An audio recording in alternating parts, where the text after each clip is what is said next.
Hey, what's up, y'all? This is Elo. I'm on the line with Ed. This is sad edition of Fanproz recap. The MLK Day game that just finished. Knicks lost, got blown out by the Dallas Mavericks, 114-97.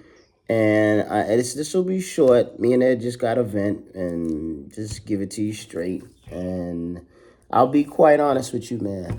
The Knicks have had a lot of bad losses this year. The Detroit loss was probably the most disgusting, disgraceful.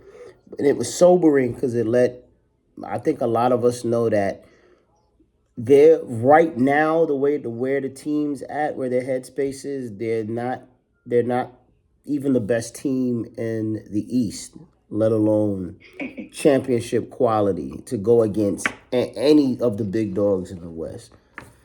But this loss today is the first time all year, to me, honestly, where I actually felt that Mike Brown's job is in danger, man. His job security is in peril. This was a despicable loss. There is no other way to put it. You cannot be blown out at home. Never lead once in the entire game to the Dallas Mavericks, 17-26, 12th in the West. It can't happen. It can't happen, man. It's impossible to let that happen, man. And I'm just gonna go over these stats real quick, man. I'm looking at these stats in disbelief, man. And I'll start with the supportive cast because Brunson had we'll get to Brunson and Towns. This is a person I think me and Ed were talking about this earlier. I think Towns gets killed a lot. He gets raked over the coals a lot, and rightfully so. He has his defensive deficiencies. He has his lapses, brain lapses on plays. He doesn't play with effort at times. But I'm just gonna keep it a buck, man. To me, one of the most underachieving players of this season, and it has destroyed us. And I think is a key contributor to this loser streak we've been on is Mikal Bridges. Mikal Bridges has been abysmal. We traded 4 first-round picks for this guy. We got him because he's a Villanova dude. And it was supposed to, we did this to appease Brunson, man. And Bridges has come up big in spurts. But, I mean, dude, man. Never been consistent. Dude, 7 points, 3 of 10 field goal percentage. That's 30%. 1 of 4 from 3. He was supposed to be a 3-and-D guy, man. That's why we got him, man. I mean, he got 2 steals and a block, but bro, he wasn't really shutting anybody down, man. And offensively, we didn't just get him to be a wing stopper. We got the guy because he was supposed to be a scorer. When the Knicks traded for him based off of his second half with the Brooklyn Nets, after the trade from Phoenix to Brooklyn. He averaged around 25 points a game. We got him for that potential. Not for this dude. Not for this floundering dude. Scared to... And listen, everybody's talked about it. All of the Knick podcasters have called it very accurately with Bridges and his ability to finish at the rim and lack thereof. CP puts it best with the spinning pirouette layup, and I've heard a lot of them. But I do want to say this, because I've heard it's been a heavy push on Karl Anthony Towns. And I think Bridges has went under the radar. I can point to playoff games where Towns affected with points, not just scoring, but not with points, but also pivotal plays. I can tell you those games where he changed the outcome of this series. Where he was very definitive in the series. From the Pistons series last year to the Celtics series. The one game we won at home in the Pacers series, he had a great game in. So I don't want to hear all of this. You can't win with Towns, and he's just, no. He just needs a system that works, and he needs to be bought into the system. But I think Towns, Mikal Bridges now, man. This is getting to be ridiculous, man. This is Martin Luther King Day. How you scoring 7 points, bro? How is that possible? How are you getting like 3 rebounds? And every time I see a bigger wing, they're just bullying this guy to the rim. He's supposed to stop these guys, man. The shorter guys are either blowing by him or he's just bulldozing into the guys. Guys are just bulldozing to the rim on him, man. So I mean, listen, I'm pissed. Bridges made 2 really good defensive plays, but this was late in the fourth quarter. 2 back-to-back steals when the game was really out of hand. The Knicks had no shot of winning that game. I watched that game, and after the third quarter, midway through the third quarter, I knew that it was over. I just wanted to watch it just to kind of critique, analyze, because I knew I was going to do a video after this one. I normally am chilled back after some of these brutal losses. I want to assess. I want to see how the team reacts. I want to take everything in. This loss is unacceptable, ridiculous, and this is the type of loss that gets a coach on the hot seat. And I think Mike Brown is on a hot seat now, man. My man is on the electric chair right now. You can't have this type of loss.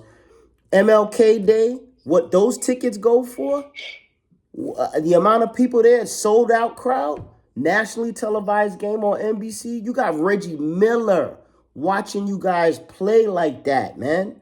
You got Melo broadcasted on Pika. He got to watch that, bro. You just finished celebrating the greats of the Knicks, having them assembled at the Garden on Saturday. You lost that game. And those jackets were fire. Jackets were fire. Listen, jackets was fire. The Knicks brought in guys that weren't even like huge Knicks, but were good in spurts, like Baron Davis and some of the other guys. I like the fact that the Knicks do that. And that I want to get out to the league so that other athletes will want to come here. But bruh, the way they are playing, dude, since that cup win, I've been very patient about it. I'm always the one to tell you on this channel, they got to get consistent with the system, get used to the system. The system that Mike Brown introduced works, but they got to be brought in. They got to move, man. And it's almost as if he's losing the team. They're not moving. They're stagnant. Brunson is going back to ISO.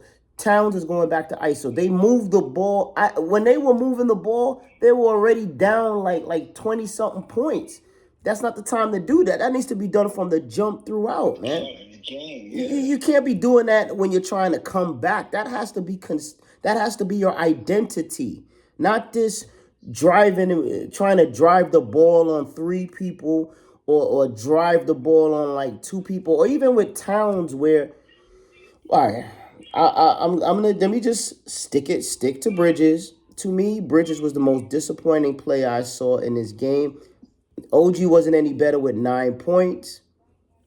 I mean 1 for 4 from 3, 6 rebounds, 2 assists. I think we didn't get OG to give us 9 points. We did not get Bridges to give us 7 points. This is inexcusable. These are our starters combining for that, man. I mean, come on, man. Come on, that can't happen. 9 and 7, you can't. Your starters can't give you that, man. Come on now, and pivotal starters. You know, Brunson needs help, man. Towns and Brunson performed well. They shot poorly, but at least they contributed offensively. You cannot have Bridges with 7, OG with 9, man. You cannot survive with that, man. You can't, man. I look at the Dallas Mavericks. Cooper Flag, 18 points, and efficient 7 of 14 from the field. 7 rebounds, 3 assists. You know, these guys played efficiently. Not Najee Marshall, you know, and Najee Marshall played great last year, man, when he had in spots where he had a chance to get in the starting lineup and play. So he's a very good player, man. I mean, 7 of 19, didn't shoot the greatest, 1 of 6 from 3, but still rebounded the ball, assists, was able to affect the game on many different levels and was very aggressive. And Christie just destroyed them. Christie really is the MVP of the game to me. 8 out of 10 from 3. And everybody gets up to play us, man. Everybody, man. And everybody, bro. They get their career highs when they play the Knicks. So that's kind of, unfortunately, that's a part of it. But this game, bro, listen, I'm gonna let you, Ed, you could talk on Brunson and Towns. I'll just give their stats real quick. Jalen Brunson had 22 points, shot an awful 9 of 24 from the field, but he's coming back off an ankle injury. 6 assists, which is good to see. No steals, no blocks. I mean, I want more from Jalen with that, and I want more assists, man. 6 assists is good, but we need a little bit more. And Karl Anthony Towns, 9 of 19. He played a lot better and later on in the third, fourth, but it was too late by then. 22 points, 18 assists, is 2 of 5 from 3. Very good numbers on the surface. 5 turnovers. You can't have that from Towns, man. That's a lot of turnovers, man. It's hard to survive that, man. Hard to survive that, man. But he had a block. He had a steal. Played well. Mitch was incredible off the boards. Once again, Mitchell Robinson, man. 12 points, 15 rebounds in 19 minutes. I mean, you can't, Mitch just excellent. 18 offensive rebounds, 2 blocks. I thought Mitch played great. And other than that was it, dude. The rest of the team were trash, did not show up. And I mean, 114 to 97. When I circled this game in before the season started, this was a game I actually thought about taking my son to go see. We were thinking about a game he could see before he went back to school, to college. And I actually, something told me this looks like a trap game. It's a game the Knicks should absolutely win, but knowing them, let me see the makeup of the team first. I hate paying big dollar to see my team get smacked. I don't mind going to see them play whoever, but I also don't want to spend big dollar and watch them get their head beaten in front of me. That's not enjoyable, man. I've been there for those. So I never would have imagined the Knicks would lose like this to the Mavs, especially a Mav team with no Anthony Davis and no Kyrie Irving. Never. Even with Cooper playing, I never would have imagined this. And a bunch of backup guys and an old Klay Thompson. So that's pretty much it. I think, listen, this Mike Brown, he is on the hot seat. I'm going to pass it on to Ed. And they gotta rebound quick. They just finished having a players meeting, and they're still playing like this. So I don't know if it's gonna be a trade or what, or if Brown gets fired. But this is critical mass. They cannot lose like this again. They have got to change this around, man. They can't have another performance like this for at least a couple weeks to a month. They got to build momentum again. I don't mind losing, but not to this team, not at home, and not like this, where you don't lead the whole game and you get blown out, man. No. No, there is no optimism with this type of a loss. There is no silver lining. This was horrible. And this is the type of loss that gets you fired. So listen, Mike Brown, I've rocked with you all year, but my brother, you in trouble, man. You in trouble. Ed, I'm gonna let Ed talk. Tell him how you feel about Brunson Towns' performance and just how you feel in general about this loss, man. On MLK Day. Dr. King would rolling in his grave, man. Go ahead, bro. Before I speak on them, let me ask you a question. Yeah. Do you think they're wasting Mitch Rob's efforts when he have a good game like that? Absolutely, man. Absolutely. He had a great game against the Sixers loss. Yep. You remember that? Yeah. He was hitting free throws. He was hitting free throws.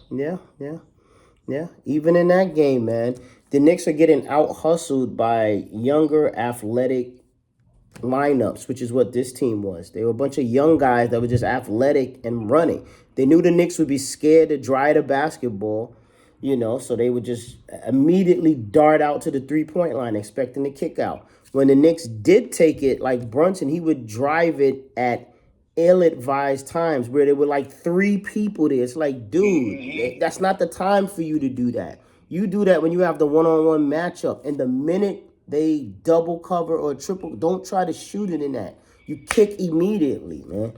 So, and then I'm gonna be honest. But this happens. This is just NBA. The Knicks got jobbed on a couple of calls. The call where Brunson slaps the ball away in midair from, I forgot if it was Powell or one of the centers going up. That was an absolute. That should have been a steal, or at least Brunson slapping the ball. He had all ball, and he had a right to be pissed about that. That was a terrible call by the refs, man. But I also thought the refs were very inconsistent the whole game. Powell on the other side of it was beat up the entire game, man. I mean, Cat was working him over. I was like, damn, Cat. Would you? All right, Cat. Would you trying to audition for MMA, man? My man was like me and them, and I was waiting for him to hit him with a shot, an uppercut him or something. Yo, Cat, chill, bro. It's like, dude. I felt bad for Powell. I did, man. I was like, damn. Like, yo, he's still young, bro. This guy want a family in the future, bro. It's like, yo, you sterilizing the guy, man. Chill with that. Go ahead, though, Ed. What do you think, bro, of the game, bro? I have to turn it off. What quarter? I turned it off. Right. I looked at it after you called me the first time, and then I called you back. After 2 minutes in, I turned it off. Yeah. Mike Brown was coaching well. He was doing good 19 games in. People was like, yes, we got our answer. Right? Yeah. And I'm one of them. Yeah, I'm one of them. You heard me say it. That's why I'm quiet. That's me. And I'm not gonna put on the bandwagon flying Mike Brown. No. Because what I'm saying, this is probably a low. I'm thinking this is a low. Normal teams have your lows when they get broken down and all that. And plus, we won an NBA Cup. And we tired. We been having injuries. Yep, I said all of that. I said all of that last video. Some people are not going to want that excuse, but I don't care. But it's the truth. Regardless of the fact, the refs always play a part in it. We got to send the NBA and the refs a package so they can stop calling against us. Bro, we gotta blackmail them, man. We gotta send them, get them pictures. You gotta keep them in pocket or something. I don't know, bro. Mob pictures. Something, man. Now going with Brunson. Yeah. Just say it, bro. Yeah. Ever since Tadal was telling me about why he don't like Brunson. Yes, he does not like him. That's a mutual friend of ours. And I was like, you know what, Tadal, give him a chance. I like him. He brought us to heights. And he said, hey, look at him. The ball sticks to him. He don't pass the ball. ISO. Yeah. What did Melo do? Same thing. Yeah. Where did we go? Nowhere. So I'm like in my head, I'm like, you know what you're talking about, Mel. Brunson's here. I love him. Yeah. Looking back at it, I'm like, Melo's right. Shit. He is right. Ever since we got exposed the last 2 series in the playoffs and bumped off by Indiana, I had me thinking like, damn, Brunson, he wants to play hero ball. At times it's called for, and I get it. You wanna put the win on the team and win your back, that's fine, but you got other players. It's not it's not a single man sport. That's what's called team sport. You have team members out there. Yeah. Number one. Two, he passes on to Hart because he know Hart's going to pass the ball back. Yeah. I very much noticed that I've been watching his demeanor. And again, and I'm always going to say this, there's been beef between him and Towns. For what reason, I don't know. Yeah.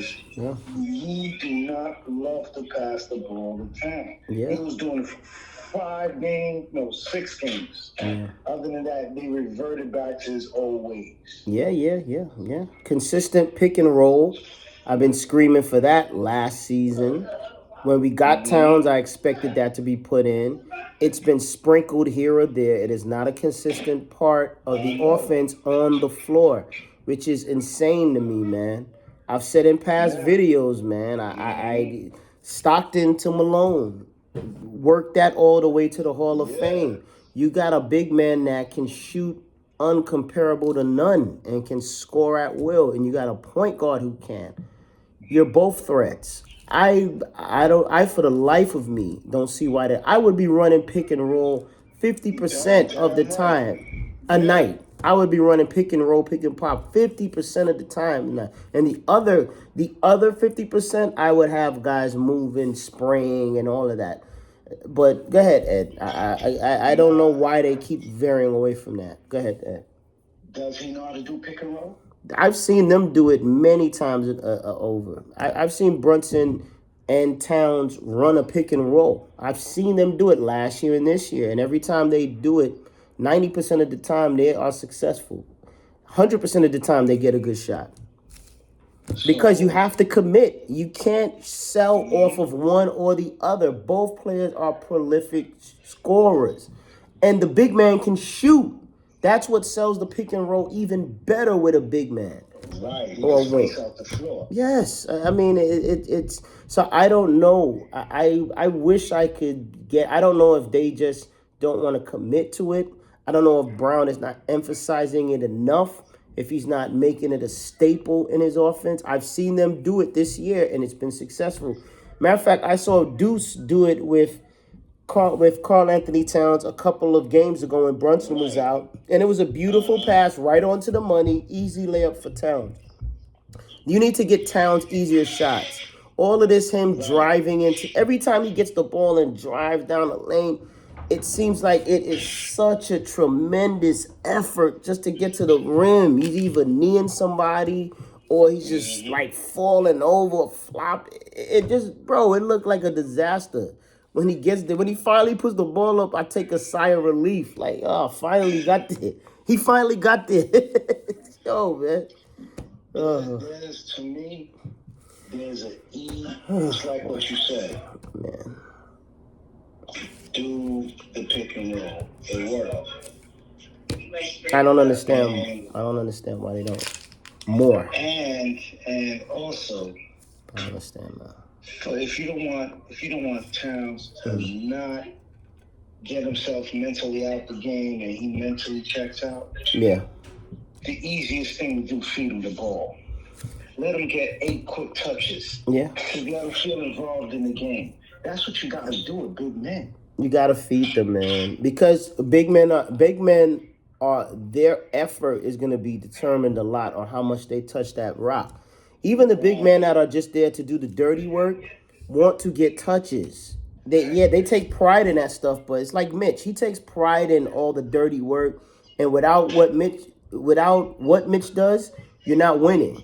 But you want to show gratitude. I heard Shaq say this a long time ago, and it was one of the better points Shaq made. You got to feed the big man. You want him to do all that dirty work and all that other stuff, but not at least touch the ball. You can't do that. You got to feed him. Feed the big man. Yeah. Feed him. Give him a touch, man. You know, I think Brunson, he does it, but not enough. He needs to start the game off doing that. That's point guard 101. Point guard 101. Establish your guys first, and then you get yours. And don't he get his in the fourth quarter? Yes, you're going to get yours anyway, Jalen. Right, so why don't he distribute, facilitate the first 3 quarters, get everybody involved, then make it your time like it's always your time. The fourth quarter. I would be feeding Cat early, dude. And I tell him, Cat, go in the middle, go down low. If they're gonna double, and then don't assume they're gonna get the double that quick. Get Cat into taking quick shots in the post, like grab it, spin, grab it, drop step, but get to it right away. You know what I'm saying? Or come up top quick for the pick and roll, and then just shoot your shot from there. But they have to. I want Cat doing more of that. I do not want to see a steady over the top diet of Cat getting the ball and trying to drive to the paint. I'm tired of that, man. It's simple for him. You know what I'm saying? That's Yeah, I mean, what it's supposed to do. yeah, I mean, enough, man. Enough, man. Let's let him score a lot easier, man. And it's less turnovers. Cat had 5 turnovers. Almost all of them that I remember, the ones I saw, were off him driving to the rim or something, man. And then trying to make an ill-advised pass because it was just sloppy. Cat is not a playmaker like that. You got to set him up, get him in good spots. I rather that. He can drive for a big man, but I don't want to see that. No, I don't want to see no more steady diet of that. Mix it up with him. Get him in the post. Call out pick and rolls for him. Let him score easy like that, and then let him get his touches here or there driving. But I don't want that. I saw too much of that in the third and fourth quarter, and it led to too many turnovers and yada yada yada. Yeah, this ice. Brown gotta tell Brunson. Brown gotta tell Brunson. Yo, you reverting back to ISO. That's not working here. You gotta spray the ball around, move the ball. Yeah. And you can't keep this slow pace trying to dribble it up because the NBA's already been on notice. They bumped us. Indiana bumped us out twice in the postseason. Teams know what Brunson is going to do, especially Atlanta Hawks, Dyson Daniels. What? And I give Jalen has played some solid games against Dyson, but I just think the purpose of Brown coming here and when we were our most successful is he implemented a system that made shots come a lot easier. The ball was being sprayed. Now, you can tell me teams have caught up to it, and that's a fair point to make. But to me, from what I'm seeing, the Knicks, I think their energy level is low. I think their morale is low. I think after coming out of that win, everything from the negative energy that came from Thumbgate, where that was the talk for a while, that was not good. There was nothing positive that came from that, man. Nothing. And then from that point on, just negative after negative energy and moment kind of came in like an avalanche after that point. So that means that's Jalen Brunson's makeup, because he, number one, he let that happen. He should have snubbed Josh Hart from the get-go. Yeah, and you never had a chance to speak on that. Like me and Josh spoke on it on the last video. You know, I was disgusted by it. I didn't like it. I thought it showed tremendous immaturity from Josh Hart. And he has done that on a couple of occasions, like just ill-advised stuff during media interviews during a playoff game or, But that was just what he did was despicable, man. Yeah. I think Brunson wanted to hit him, but he turned around and realized I'm on camera. This is live. This is being televised. Yeah, I mean we would. Yeah, we would have, but it also would have been an international nightmare for the Knicks. It would have been a disaster, dude. That's not one of those things that you do it because that's just you. You're not gonna let nobody do that. But the after effects, yeah. So, I mean, all the other teams like the Warriors, especially Draymond Green. They gave him more ammo. Yeah. Bro, man. Bro. I mean, there is no playing that off, defending that, or any of that, man, which is, unfortunate, man. if I was Brunson, I would have got my manhood back and like, yo, and the second thing, do what Perkins said last season at the playoffs, at the beginning of the playoffs. Yeah. Don't have no podcast. I don't even mind them having the podcast because it's entertaining. I like it. It keeps the fans. I don't even mind that. But my thing is, yo, dude, man, you got to be aware of the moment. You can't be I think for Josh Hart, for as unselfish as he is on the court, I think off the court, just with the antics he does sometimes is very selfish. That's why it surprised me because it was a completely selfish thing to do at one of the best moments of the season for the Knicks. But I don't want to get caught up on that. I already spoke about that. I only brought it up to say since that point on, it's led in a whole bunch of negative energy, emotions, circumstance. It was like a flood that just came in off of that one stupid action in front of millions of people. Millions of people, yeah, because the league was like that. He did that. He should have, again. This is very stupid. His own teammate look like a bitch. Yeah, well, it made and it made him look like one too. What you thinking about, man? How that's on your mind to do during a celebration? It's like it made both. And then like I said, I'm not gonna go back into it, man. I think, but listen, it could have been worse if Brunson would have smiled. Then it would have been a whole lot worse, Joe. You know what I'm saying? Then I would have been like, oh, damn, the season's over, man. This guy is smiling with it, man. You know what I'm saying? He didn't smile. He didn't do no Tootsie Roll while he did it. He didn't do none of that stuff. He turned around like, yo, who just did that? And just kind of tensed up like he wanted to. But, realized that in the middle of a celebration with the NBA commissioner there, and millions watching. So, I don't know if I say kudos or not to the captain. I think he kept a level head. I would never have. You would never have. Most would never have. But he did.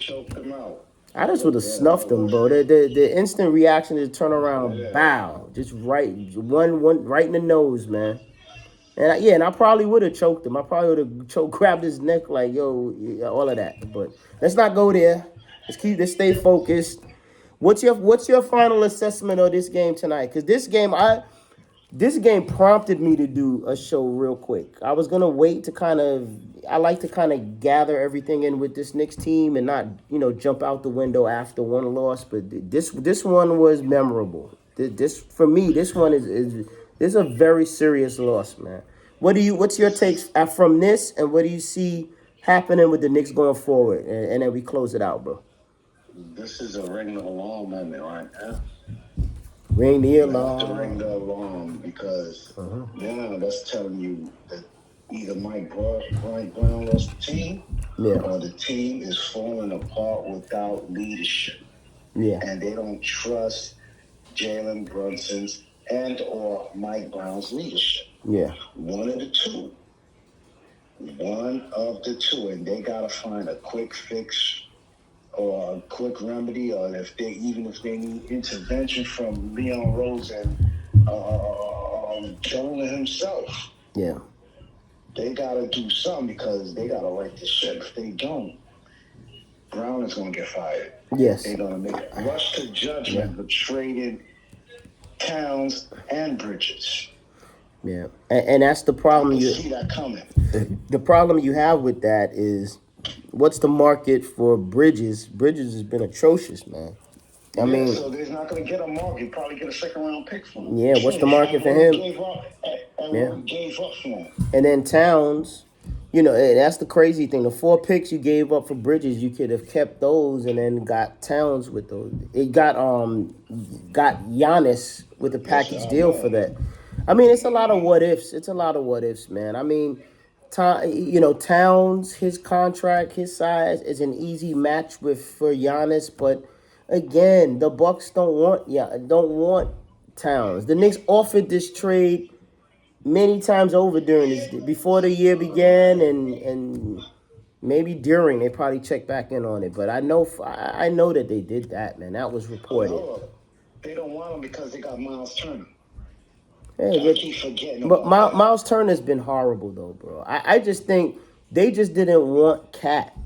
They want more for a player like Giannis. You got to give up a lot, and that's always been the problem the Knicks are gonna have. Even after that trade and you get Giannis, does it make you better? Because now you have him and you have Brunson, and Brunson has to be maybe a strong presence like Giannis will make sure that Brunson gets him the ball. I think Brunson has to get to that point.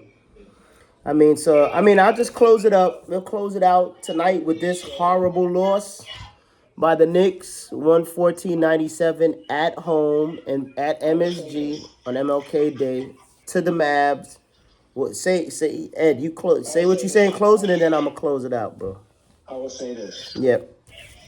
Instead of trading for Giannis or whatever, get the right pieces that we need. Mm-hmm. If you're gonna get don't look for a home run.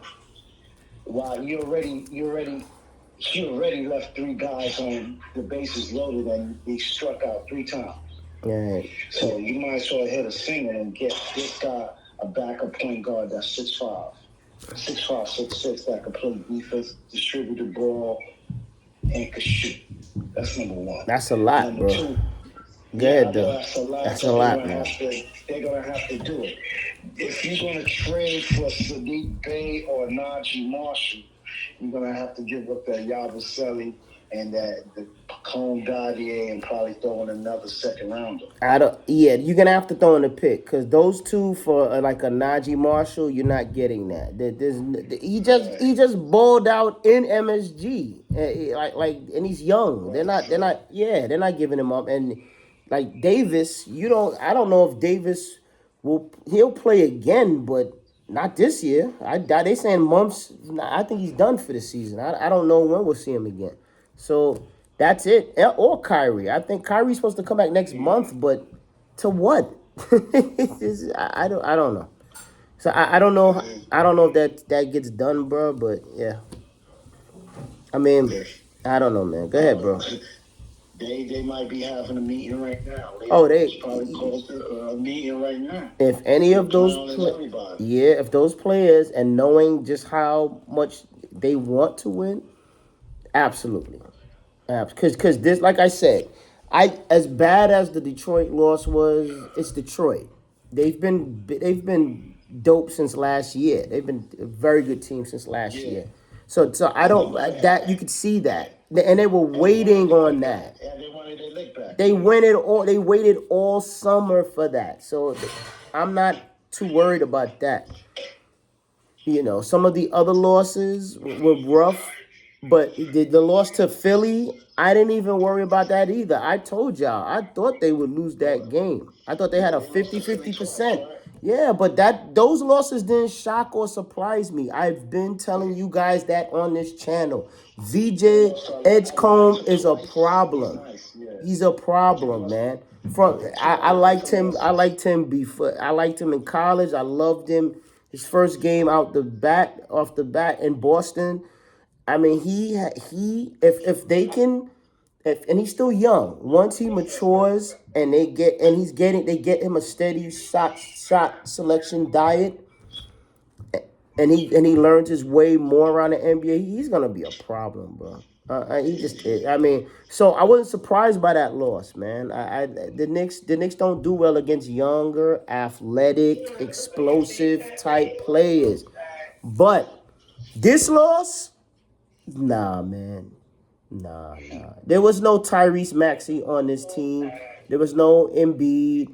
There was no Cade Cunningham on this team.